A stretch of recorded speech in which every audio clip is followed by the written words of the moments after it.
अगर मैं आपसे ये पूछूं कि स्वतंत्रता क्या है, तो इस पर आप सभी का अलग अलग जवाब होगा। कोई कहेगा कि मैं अपनी इच्छानुसार जीऊं, यही स्वतंत्रता है।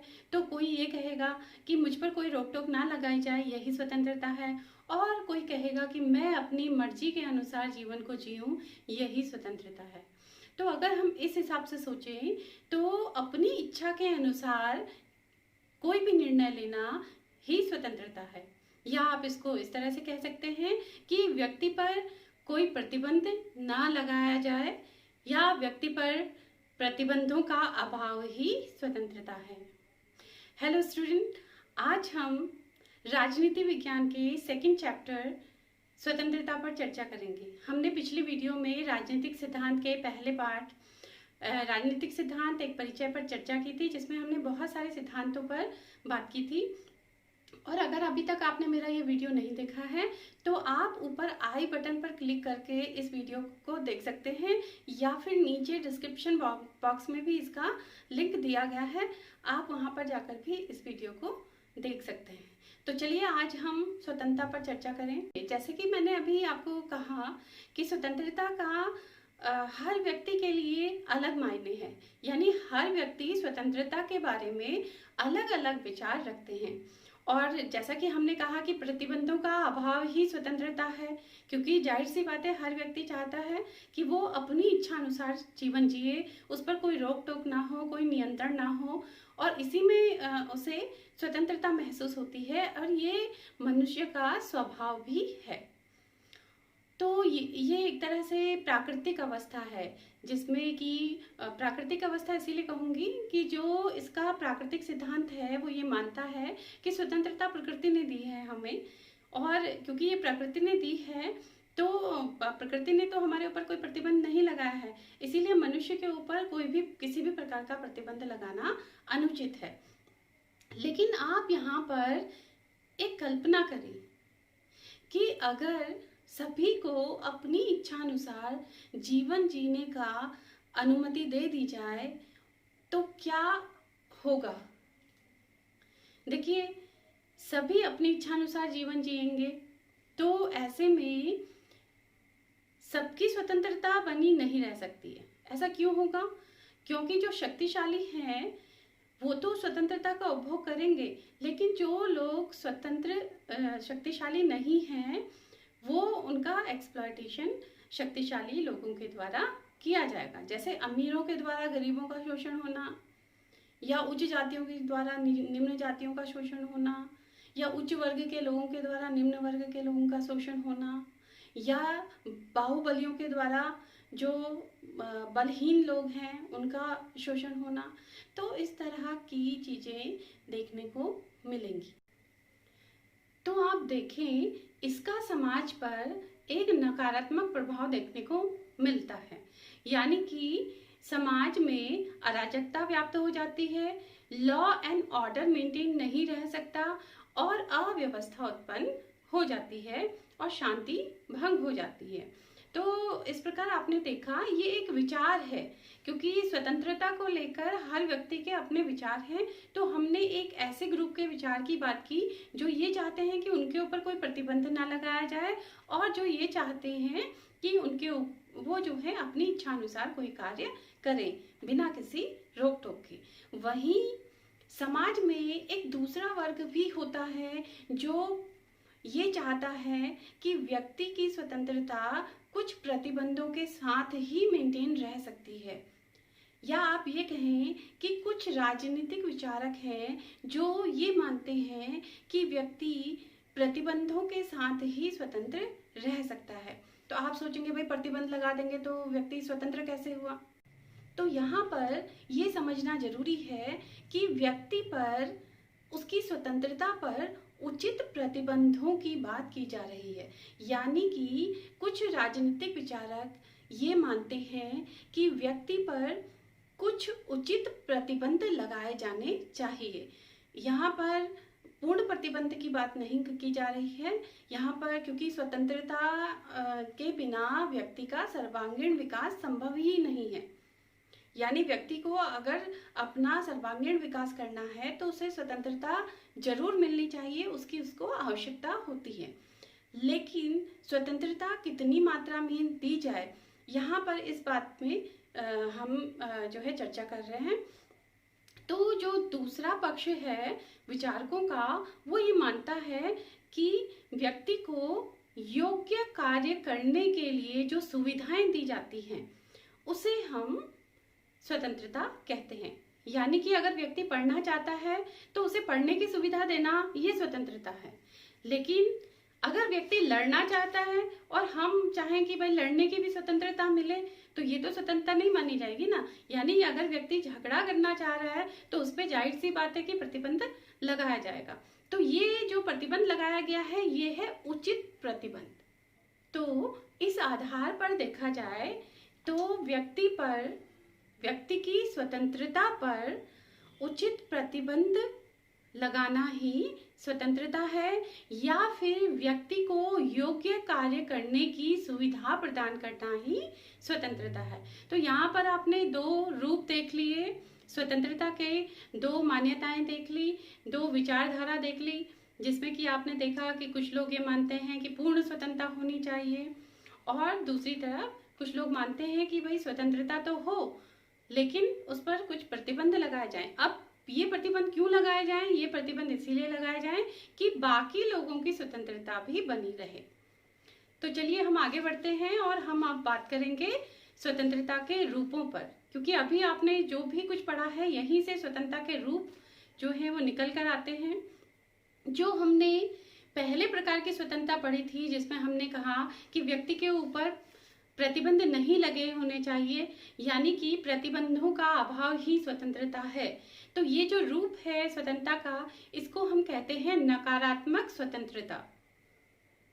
और जो दूसरे प्रकार का पक्ष हमने अभी पढ़ा था जिसमें ये माना गया था कि व्यक्ति के स्वतंत्रता पर युक्ति युक्त प्रतिबंध लगाए जाने चाहिए। युक्ति युक्त का मतलब है उचित प्रतिबंध लगाए जाने चाहिए, और यही स्वतंत्रता है। या फिर व्यक्ति को योग्य कार्य करने की जो सुविधा दी जाती है वही स्वतंत्रता है। तो ये इस प्रकार की स्वतंत्रता को कहते हैं सकारात्मक स्वतंत्रता।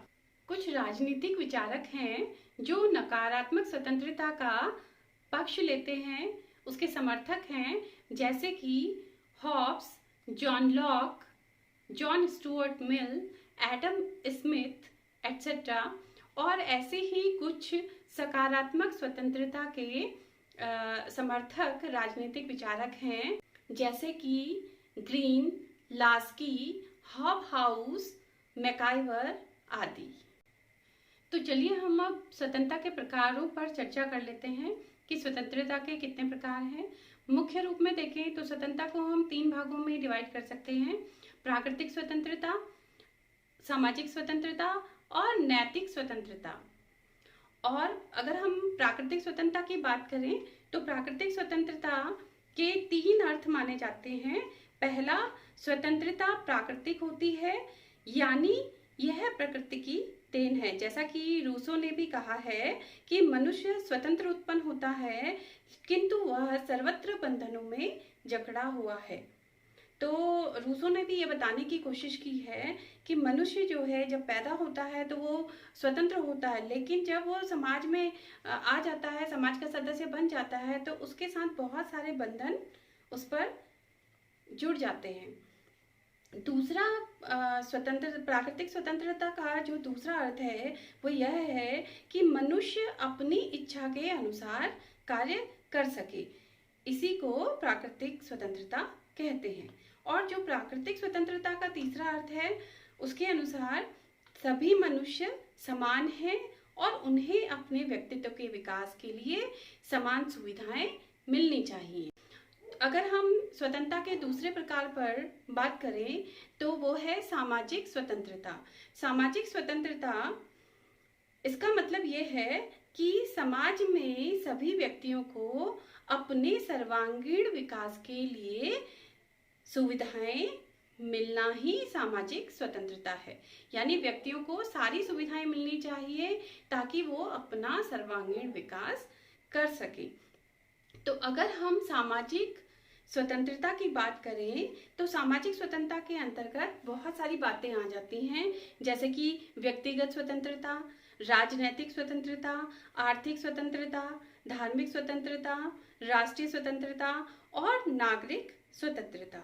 सामाजिक स्वतंत्रता के अंतर्गत जो पहली स्वतंत्रता है वो है व्यक्तिगत स्वतंत्रता। जैसा कि आप सभी को मालूम है कि किसी भी व्यक्ति का खान पान, रहन सहन, उसका परिवार और उसके वस्त्र, उसके भाषा, बोली, धर्म, ये सब उसका निजी मामला होता है, जिसे हम कहते हैं व्यक्तिगत मामले। तो यानी कि व्यक्ति के उन कार्यों पर प्रतिबंध ना लगाया जाना जिस पर सिर्फ व्यक्ति का अधिकार हो या जिसका संबंध व्यक्ति के व्यक्तित्व के विकास से हो, उसी को हम कहेंगे व्यक्तिगत स्वतंत्रता। सामाजिक स्वतंत्रता के अंतर्गत जो दूसरे प्रकार की स्वतंत्रता है वो है राजनीतिक स्वतंत्रता। तो राजनीतिक स्वतंत्रता के अंतर्गत कुछ बातें आ जाती हैं, जैसे कि व्यक्ति को वोट डालने का अधिकार प्राप्त होना, ये उसकी राजनीतिक स्वतंत्रता है। वो अपने राज्य के चुनाव में चुनाव लड़ सके, ये उसकी राजनीतिक स्वतंत्रता है। वो शासन के कार्यों में भाग ले सके, ये राजनीतिक स्वतंत्रता है। सरकार की आलोचना कर सके, ये राजनीतिक स्वतंत्रता है। सरकारी पद प्राप्त कर सके, ये राजनीतिक स्वतंत्रता है। यदि हम सामाजिक स्वतंत्रता के अंतर्गत आगे बढ़ें तो अगला जो स्वतंत्रता है वो है आर्थिक स्वतंत्रता। तो आर्थिक स्वतंत्रता व्यक्ति को तभी प्राप्त होती है जब व्यक्ति भूख और बेरोजगारी से मुक्ति पा जाए, यानी कि उसे जीविकोपार्जन की सुविधाएं मिले, मूलभूत जो चीजें होती हैं वो उसको अवेलेबल हों, जैसे कि उसको काम मिल सके और जो वो काम करे उसके अनुसार उसको पारिश्रमिक मिल सके और समान कार्य के लिए समान वेतन मिले। तो ये जो है इस प्रकार की जो आर्थिक अधिकार हैं, ये ही व्यक्ति के आर्थिक स्वतंत्रता है। जो नेक्स्ट स्वतंत्रता है वो है धार्मिक स्वतंत्रता। तो धार्मिक स्वतंत्रता का मतलब होता है कि व्यक्ति अपनी धर्म का पालन स्वतंत्रता पूर्वक कर सके, उसके ऊपर बलपूर्वक कोई धर्म थोपा ना जाए या धर्म परिवर्तन के लिए उसे बाध्य ना किया जाए, साथ ही वो अपनी इच्छानुसार धर्म का आचरण कर सके। तो ये धार्मिक स्वतंत्रता व्यक्ति की मानी जाती है। और जो सामाजिक स्वतंत्रता के अंतर्गत जो की स्वतंत्रता है वो है राष्ट्रीय स्वतंत्रता। ये आप सभी समझ सकते हैं कि अगर कोई देश गुलाम है, स्वतंत्र नहीं है, तो उसमें रहने वाले नागरिक भी स्वतंत्र नहीं होंगे। यानी कि जो बाकी सारे सामाजिक स्वतंत्रताएं हमने पढ़ी हैं वो जो हैं तभी हमें प्राप्त हो सकती हैं जब कोई राष्ट्र स्वतंत्र हो। तो इस हिसाब से आप देखें, राष्ट्र का संप्रभु होना, स्वतंत्र होना अति आवश्यक है। तो स्वतंत्र राष्ट्र हम किसे कहेंगे? स्वतंत्र राष्ट्र वो होता है जो संप्रभु हो। संप्रभु का मतलब है कि राष्ट्र अपने लिए निर्णय स्वयं ले। अब यहाँ पर राष्ट्र का मतलब है सरकार, क्योंकि राज्य का जो मूर्त रूप है, हमने पिछले वीडियो में भी बात की थी कि जो राज्य का प्रत्यक्ष रूप है वो सरकार है। तो जब सरकार अपने निर्णय किसी बाहरी दूसरे देशों के दबाव में ना आकर ले तो उसी को हम संप्रभु राष्ट्र कहते हैं। और जो राष्ट्र संप्रभु होता है वही राष्ट्र स्वतंत्र होता है। यानी कि एक स्वतंत्र राष्ट्र के पास आत्मनिर्णय का अधिकार होता है। जो हम नेक्स्ट छठे प्रकार की स्वतंत्रता की बात कर रहे हैं सामाजिक स्वतंत्रता के अंतर्गत, वो है नागरिक स्वतंत्रता। जैसा कि आप सभी जानते हैं कि हर देश का अपना एक संविधान होता है और उस संविधान में नागरिकों के लिए कुछ मूलभूत अधिकार होते हैं जिन्हें हम फंडामेंटल राइट्स भी कहते हैं। और इन्हीं फंडामेंटल राइट्स में जो एक प्रमुख अधिकार है वो स्वतंत्रता है। यानी कि किसी देश के संविधान में नागरिक से संबंधित स्वतंत्रताओं का प्रावधान होता है। तो जो स्वतंत्रता से संबंधित जो प्रावधान संविधान में लिखे गए हैं और वो नागरिकों को प्रदान किए गए हैं, उन्हें ही हम नागरिक स्वतंत्रता कहते हैं। चलिए, अभी तक हमने दो प्रकार की स्वतंत्रता देखी, प्राकृतिक स्वतंत्रता और सामाजिक स्वतंत्रता, और सामाजिक स्वतंत्रता के अंतर्गत भी आपने ये 6 प्रकार की स्वतंत्रताएं पढ़ी। अब जो तीसरे प्रकार की जो मुख्य स्वतंत्रता है वो है नैतिक स्वतंत्रता। नैतिक स्वतंत्रता का अर्थ होता है कि व्यक्ति अपने अंतर मन के भावों के अनुसार, यानी जो हम मन में सोचते हैं विचार किसी भी चीज के बारे में, यानी जैसे कि जो हमारी भावनाएं हैं, एथिकल जो हमारी क्वालिटी है, मॉरल वैल्यूज हैं, जिन्हें हम मूल्य भी कहते हैं, जीवन के मूल्य, जैसे सच और झूठ का निर्णय लेना, गलत और जो सही है उसका निर्णय लेना। तो इस तरह की भावना के अनुरूप ही हम कोई डिसीजन मेकिंग करें, कोई निर्णय लें, इसी को हम नैतिक स्वतंत्रता कहते हैं। यानी कि जब हम कोई निर्णय लें तो उसमें हम सही और गलत का फैसला जब हम खुद लेते हैं तो उसे हम नैतिक स्वतंत्रता कहते हैं। और अगर हमारे ऊपर इस स्वतंत्रता पे प्रतिबंध लगा दिया जाए या हमें दबाव डाला जाए कि हम दूसरे व्यक्तियों के हिसाब से डिसीजन लें, तब वो नैतिक स्वतंत्रता नहीं मानी जाएगी। तो उम्मीद है आपको आज का टॉपिक समझ में आया होगा, और अगर आपको मेरा ये वीडियो पसंद आया है तो प्लीज़ इसे लाइक, सब्सक्राइब और शेयर करें।